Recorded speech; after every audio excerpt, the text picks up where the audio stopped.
Buen día.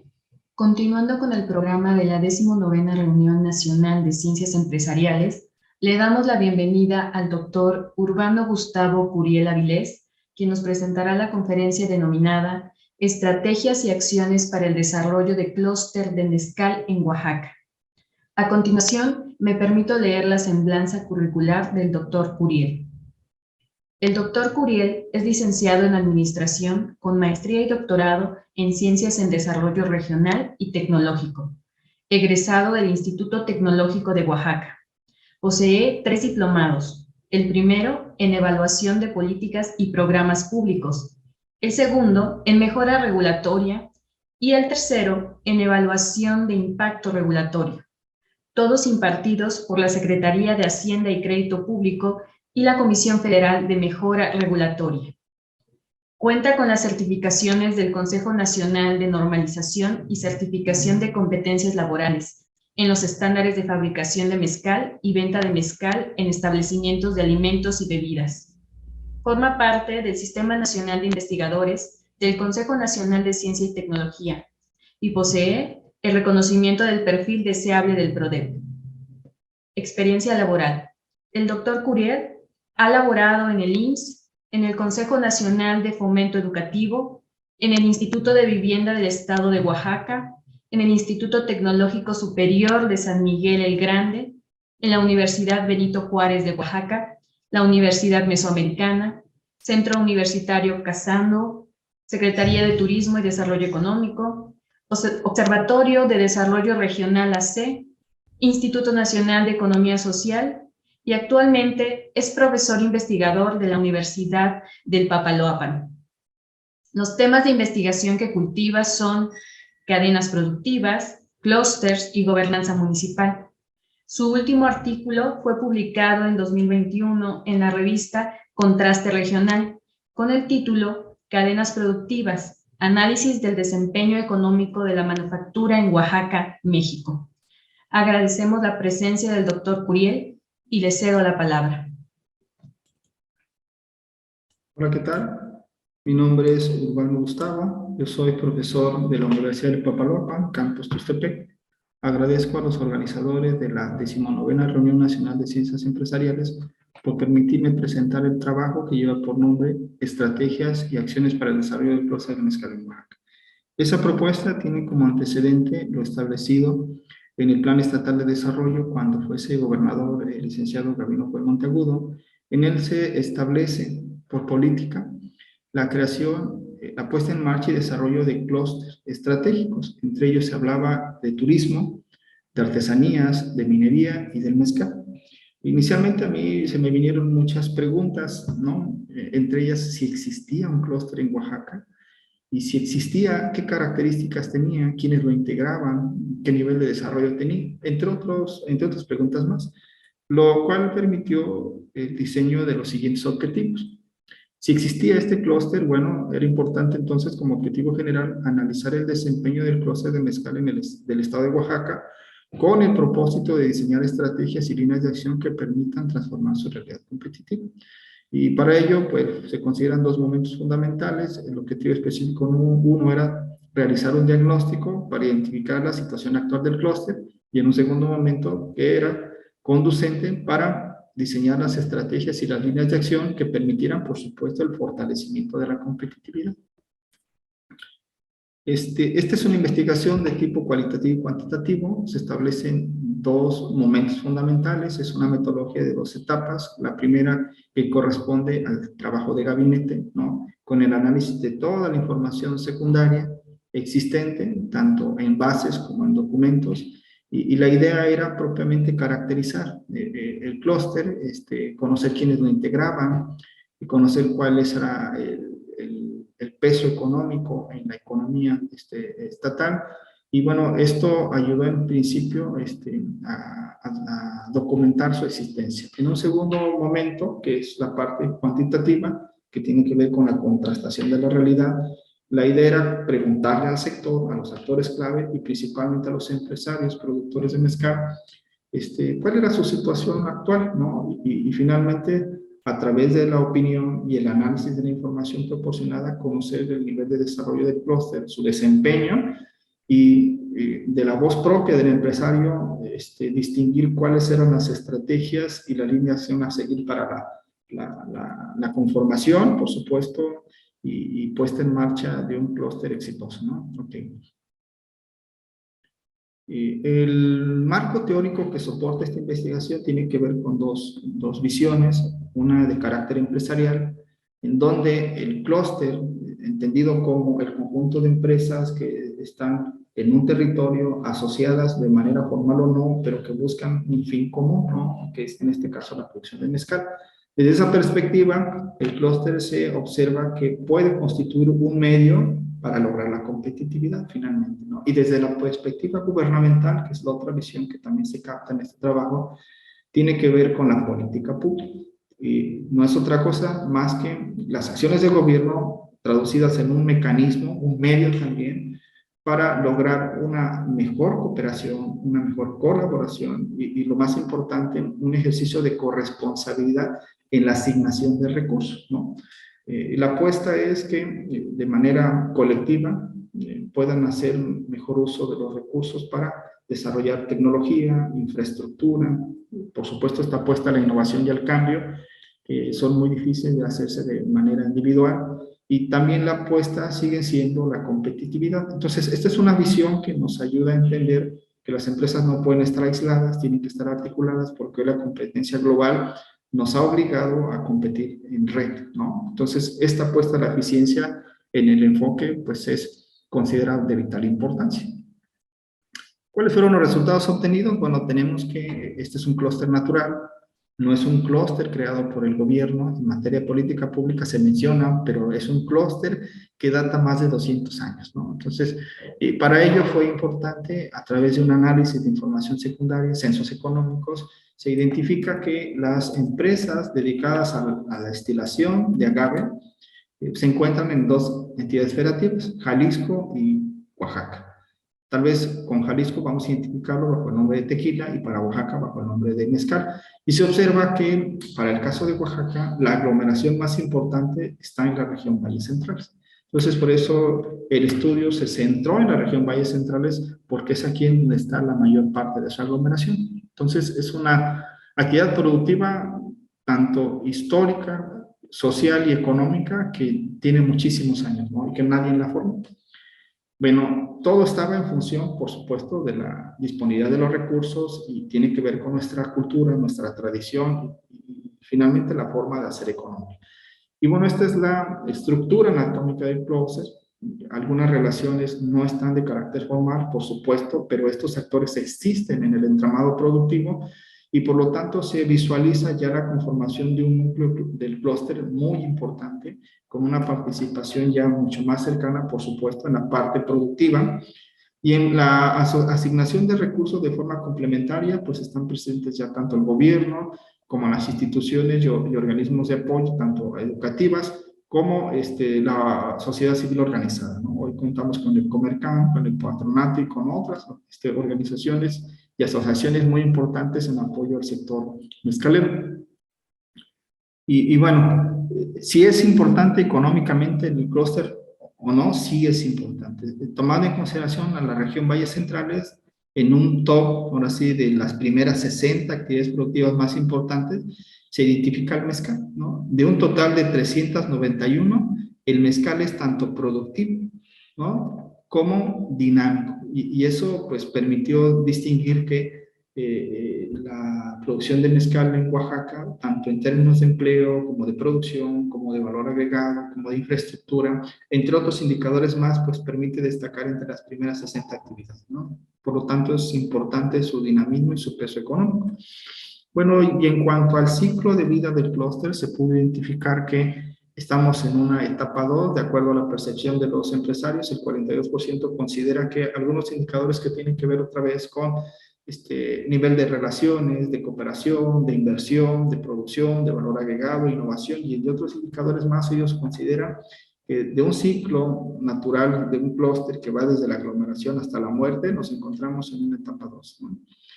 Por supuesto que con esta información secundaria se procedió al análisis FODA, se procedió a un análisis de megatendencias y por supuesto se traslapó la información al análisis del diamante de Porto.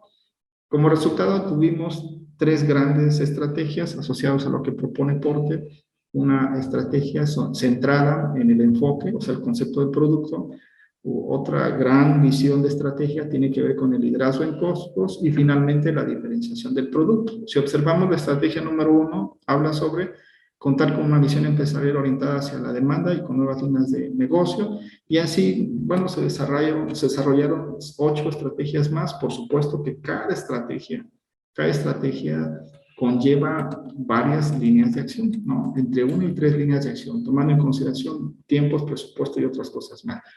Bueno, a mí me gustaría cerrar mi participación porque me llevaría mucho tiempo explicando cada una de las líneas de acción. Son el resultado, insisto, no de la propuesta de su servidor, más bien es el resultado de la propuesta del sector productivo, pero para mí ha sido muy satisfactorio conocer que esta visión de los empresarios está caminando. Muestra de ello, voy a presentar algunas láminas. Lo que en principio yo mencionaba como las posibilidades de formalizar mezcalerías ancestrales, pues hoy en la Ciudad de México, en Oaxaca, existen estos conceptos y esta amplia ya líneas de nuevos productos pues son visibles. Hoy se habla de mixología molecular, por ejemplo, en estas presentaciones, texturas asociadas al mezcal. Se habla de paradores turísticos, cosa que habíamos definido como línea de acción, ¿no? Pero paradores turísticos integrales, donde se exhibe la gastronomía, las artesanías y por supuesto la degustación del mezcal en el restaurante a través de un palenque, ¿no? Bueno, una agenda colaborativa, que era lo que se proponía como línea de acción, ha sido evidente, por ejemplo, en esta administración del licenciado Alejandro Morán, la instalación del comité del clúster del mezcal en Oaxaca, y hay algunas acciones que ya se están encaminando. Se hablaba de profesionalizar las actividades productivas desde la administración de Gabino Cue. Se habla ya de la certificación del máster mezcalier, ¿no? Además con un estándar que hoy precisamente lo oferta el conocer. Y bueno, esto de contratos sin convenios de colaboración entre los eslabones de manera justa, pues ha sido muy evidente. Muestra de ello, y da mucho gusto saber que se venden en puntos de venta y comercializadoras como el europeo, ¿no? Donde se dignifica el producto, y cuando nosotros vemos el precio, de verdaderamente da mucho gusto, mucha satisfacción el trabajo que están haciendo nuestros mezcaleros. Y bueno, las certificaciones, ¿no? Esto de facilitar que el mercado local y internacional se abra para nuestro mezcal ha sido también uno de los hallazgos muy importantes que he documentado en nuestros últimos años y últimos meses, y aquí están las apuestas de certificarse por parte de nuestros productores, ¿no? Entonces, de manera general, a mí me gustaría comentar que el clúster del mezcal, pues es una conformación natural que ya ha llevado mucho tiempo, y que aunque no hay un año para esto, no hay un tiempo para esto, definir sus etapas, pues es un proceso de consolidación que necesita la suma de más de un actor, y por supuesto los empresarios y el gobierno en este ejercicio no van solo, las instituciones educativas son fundamentales, y bueno, se espera que para los próximos años esta consolidación de un entramado productivo sea mucho más eficiente y más competitivo, no solo a nivel local, sino a nivel mundial. Muchísimas gracias y hasta luego.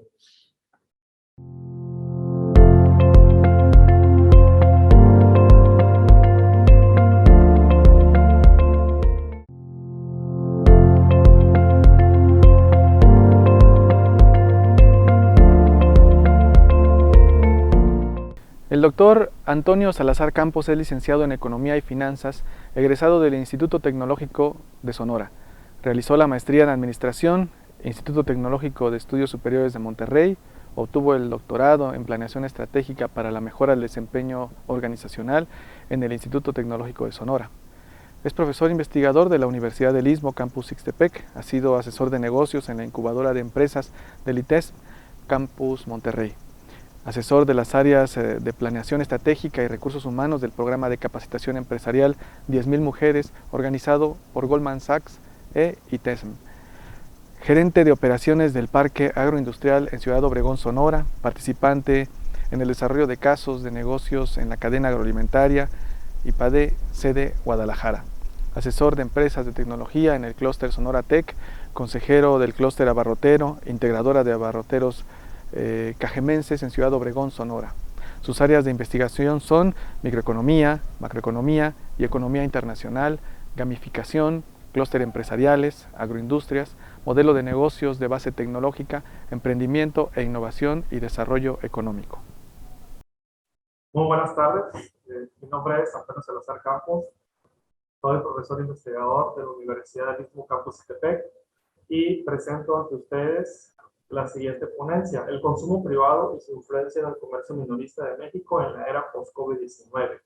Es importante destacar algunos elementos que necesitamos visualizar. Por un lado, una visión general acerca de lo que representa el consumo minorista, el comercio en la etapa del COVID-19, perspectivas económicas de México, el comportamiento del sector detallista, la confianza del consumidor, la influencia del INPC sobre ventas mayoristas y minoristas, la perspectiva post-COVID y las reflexiones finales en relación a la presente ponencia.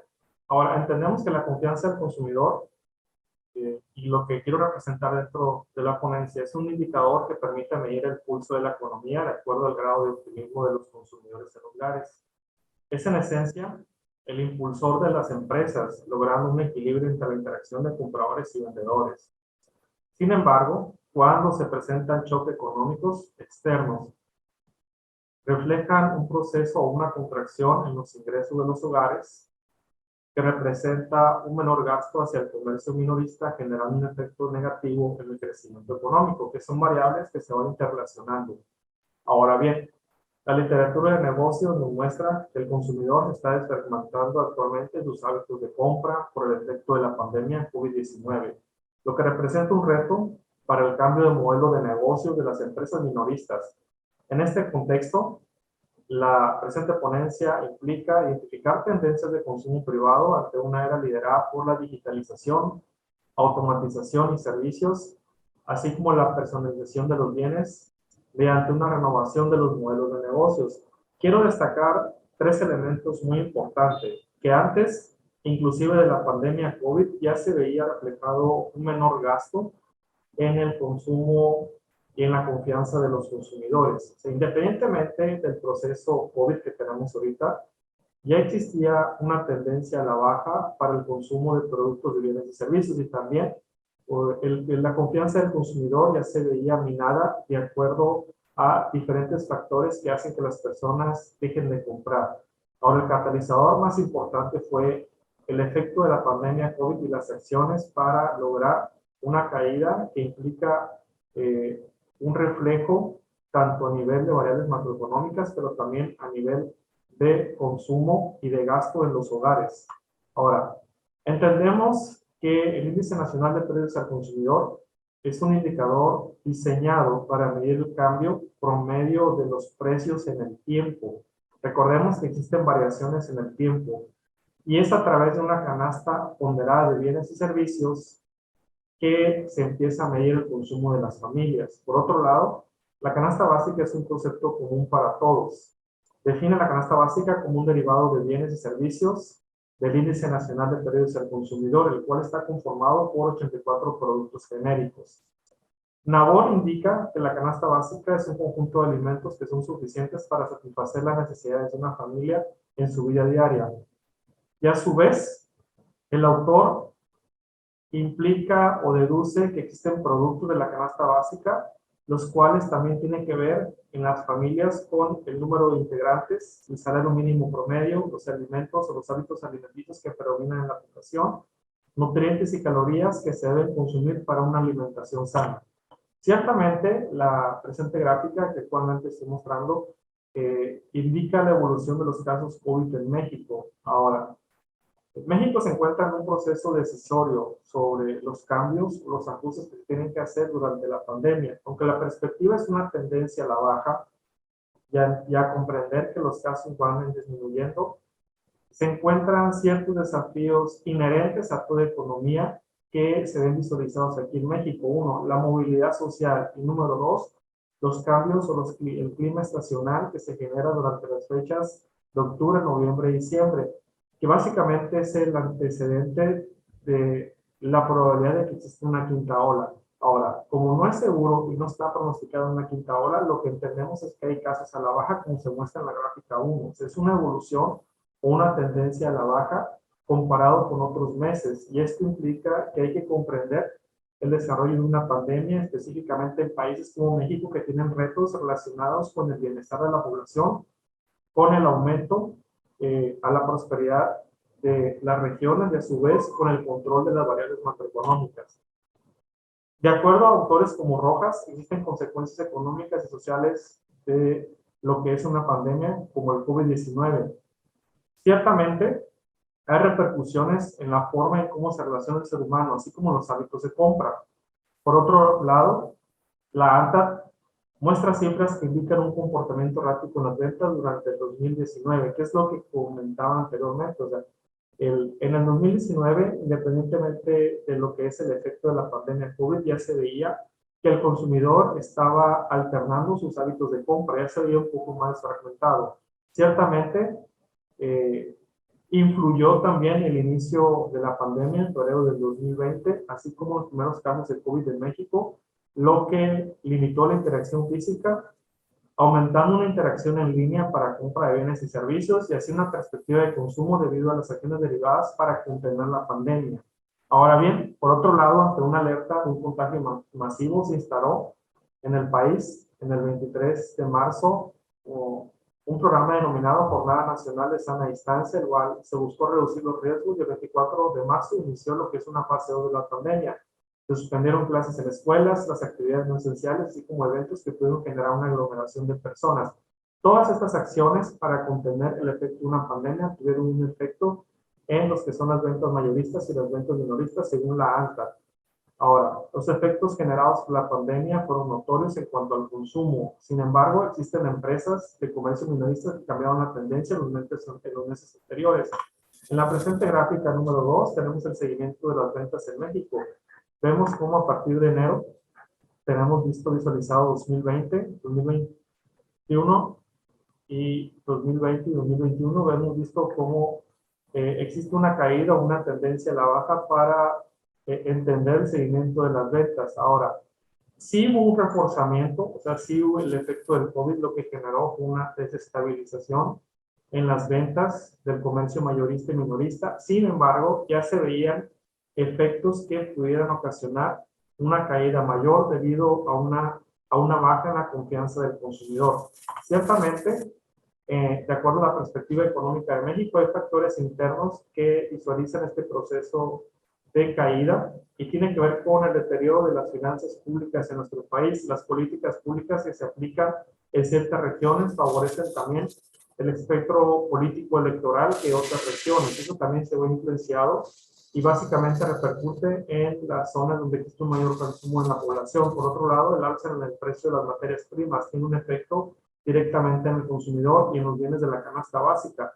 La depreciación de la moneda nacional es otro de los factores que inciden en la confianza del consumidor para comprar cierto tipo de productos relacionados con las variaciones del tipo de cambio entre peso y dólar.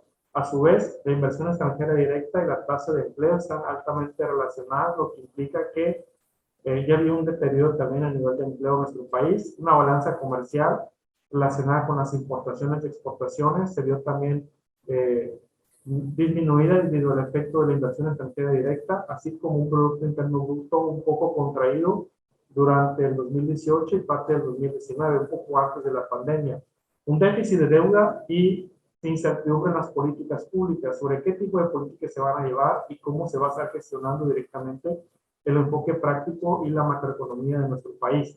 Ahora, ciertamente, basados en el sector detallista, existen o vamos a comprender que los ingresos de las empresas minoristas son un reflejo del comportamiento que tiene la demanda interna del país. Con base en cifras ajustadas por estacionalidad, en las empresas comerciales al por menor, las remuneraciones medias reales crecieron 2.1%. Y el personal ocupado total aumentó 0.2% en junio del 2021 en relación a junio del 2020. O sea, ciertamente hay un breve aumento de una perspectiva positiva del comercio detallista en relación al año pasado. Sin embargo, existe un deterioro en el gasto por consumo de bienes y servicios a partir de febrero del 2020. Ciertamente no se está consumiendo más debido a las acciones para contener el proceso del COVID-19 en nuestro país. La gráfica número 3 muestra la tendencia del comercio minorista. Hay un aumento al comercio por mayor, pero a partir de enero, febrero del 2020 empieza la caída, inclusive la del comercio menor. Es más pronunciada el comercio al por mayor que el comercio por menor. Sin embargo, se ve un efecto, de acuerdo a los datos históricos, más pronunciada por acciones y también por las políticas públicas impulsadas desde una perspectiva para fortalecer ciertas áreas y ciertas acciones relacionadas con la gestión pública. Ahora, ¿cuál es el efecto del comercio minorista en nuestra economía? Básicamente tiene que ver con la canasta básica y tiene que ver con el ingreso de la población. Una vez que se deteriora la confianza del consumidor, es que alrededor de la confianza del consumidor existe un proceso de caída en el ingreso en los hogares mexicanos, ya sea por las acciones relacionadas con la pandemia COVID y por otro lado, una mayor incertidumbre por el aumento de los precios de la canasta básica relacionados con el proceso inflacionario en nuestro país. Esto nos lleva a entender que la confianza del consumidor como variable es un valor numérico que resulta de promediar ciertos tipos de índices que hacen referencia a la situación económica actual y esperada del lugar, lo que propicia y lo considera el momento actual para la compra de bienes de consumo duradero. Y a su vez, diversos estudios manifiestan que la confianza del consumidor es un indicador que percibe el entorno negativo de la economía mundial. Es decir, la decisión de los consumidores se basa en factores externos, como el comportamiento del comercio externo, la inestabilidad financiera internacional, la depresión de la moneda nacional, inclusive la inseguridad pública y en el país. Todos estos elementos son los que minan la confianza del consumidor y hacen que las personas gasten menos directamente en el consumo detallista, tanto minorista como mayorista. Ahora, la gráfica número 5 indica la confianza del consumidor mensual.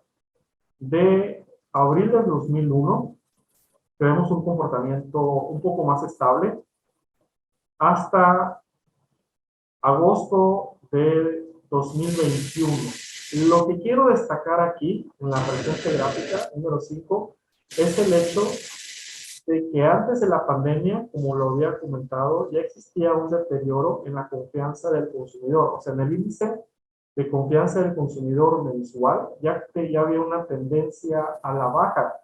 Si comparamos en abril del 2019, había una tendencia, una de las más altas en el país, relacionados con los puntos para poder medir la confianza del consumidor, y vemos que entonces, en agosto del 2019, un poquito antes de la pandemia o de las acciones que se pudieran implementar, vemos una caída de la confianza del consumidor y se ve pronunciada esta caída en diciembre del 2012. ¿Qué significa esto? Que los consumidores o los hogares mexicanos empezaron a visualizar o empezaron a reflexionar sobre los choques externos acerca de la economía en México. Tiene que ver el factor Estados Unidos, pero a su vez tiene que ver el hecho de que existe una incertidumbre interna sobre cómo se está gestionando las políticas públicas en el país. Y lo que hizo el consumidor es dejar de comprar o de consumir cierto tipo de productos para ver perspectivas económicas en el futuro. Significa que el consumidor retrajo su consumo para identificar cuál es el escenario posible en el futuro y evitar que un estancamiento en la economía. Ahora, eso era un comportamiento del consumidor relacionado con las compras mayoristas y minoristas en nuestro país. O sea, el consumidor dejó de consumir lo que habitualmente compraba en meses pasados de 2017, 2018 y 2019. Inclusive, quiero destacar que en agosto del 2018 hay un comportamiento a la alza, ¿sí?, acerca de la confianza del consumidor. O sea, el consumidor empezó a comprar. Se veía lejos de una caída pronunciada en agosto del 2018. Inclusive se ve como hay una corrección en la curva y sigue aumentando. Todavía en diciembre del 2018 vemos un aumento del comportamiento de la confianza del consumidor. Y esta es una perspectiva clave, porque el consumidor seguía comprando y seguía confiando directamente en el desarrollo de los escenarios que se presentaban a nivel nacional e internacional. Sin embargo, la caída empezó a verse a raíz de diversas acciones que se han tomado en nuestro país, relacionadas también con el extranjero, sobre todo con la relación que tenemos con Estados Unidos, y vemos cómo a partir del 2019, de abril del 2019, agosto del 2019, vemos una caída. Incluso se tiene señalado dentro de la diapositiva que van a visualizar, y a su vez vemos un comportamiento que sigue una tendencia mínima, pero también explica que para diciembre del 2019 la confianza del consumidor empieza a decaer.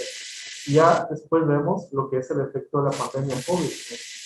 En enero, febrero, marzo, sobre todo en marzo del 2020, ya vemos el comportamiento de la caída, pero aún así destacó la fortaleza del consumo en los hogares, que aún después de la caída y de las acciones implementadas de la Jornada Nacional de Sana Distancia, vemos cómo el consumo ha ido, o la confianza del consumidor también ha ido generando perspectivas positivas sobre un escenario ya donde se visualiza el fin de una pandemia, y por lo tanto visualizamos una era post-COVID sobre lo que sigue después acerca de este tipo de eventos que afectan y minan la confianza del consumidor. Ahora, ciertamente quiero destacar algo.